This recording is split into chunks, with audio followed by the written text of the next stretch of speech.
DUI with a child in the car. What happens in Indiana if you get a DUI and there's a child in the car? Well, I'm going to let you guys know real quick. It gets serious fast. It starts off as a level 6 felony, 2.5 years in jail, $10,000 fine. It just jumps the gun, felony immediately. So what is necessary to get charged with DUI with child in the car? The driver has to be 21 years of age and the passenger has to be under 18. So that's the criteria for this. Indiana calls it operating vehicle while intoxicated with a passenger as a minor. So that's a technical name, but it's serious. And like I said, even if it's your first DUI, it starts off as a felony. Felony is no joke. It's not fun. It has lifelong implications for job, for family. Can't be a chaperone on a field trip if you got a felony. Lots of jobs won't allow individuals with felony convictions to work there. Some professional licenses won't let people with felonies have that professional license. So it starts off right off the gate. It's very serious, and rightfully so. It's never a good idea to get a drunk driving arrest, but it's even worse to have a child in the car. Now, just like a normal DUI, there's going to be immediate license implications. If you submit it to the chemical test and it's 0.8 or greater, or some judges don't even care about that, there's going to be immediate license suspension. If you refuse, there's going to be refusal suspension, which is usually 1 year, and then there's going to be, on top of that, a license suspension for the DUI.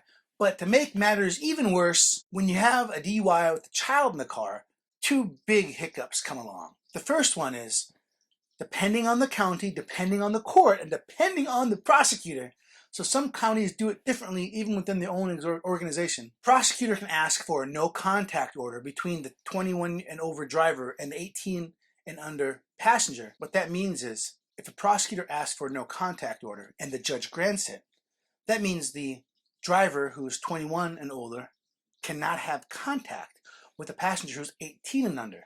Not a big deal if you're driving your niece or nephew, right? But if you are driving your own kids and you have a no contact order, it's going to be a crime for you to be in the same household with them. It's going to be a crime for you to be a parent while that no contact order is in place.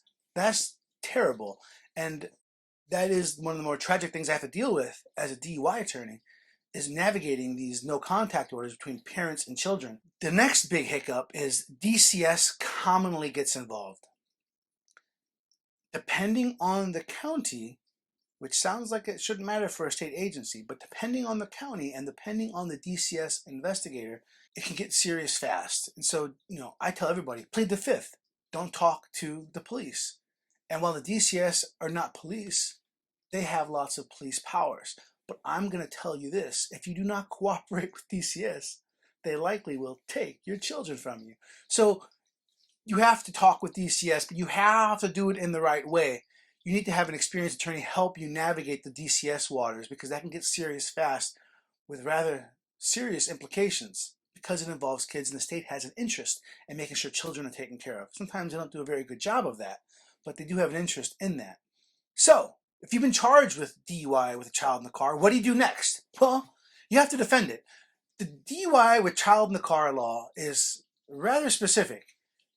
It states there must be endangerment, or there has to be a BAC of 0.15 or more, or there has to be metabolite in the blood. Those are the only ways for a DUI with a child to be the felony. If you're missing endangerment, if you're 0.08 but not 0.15, or there's no metabolites in your blood, the felony drops back down to a misdemeanor. So sometimes that's what we're fighting hard against. And with that metabolite charge, remember, there's some really cool defenses.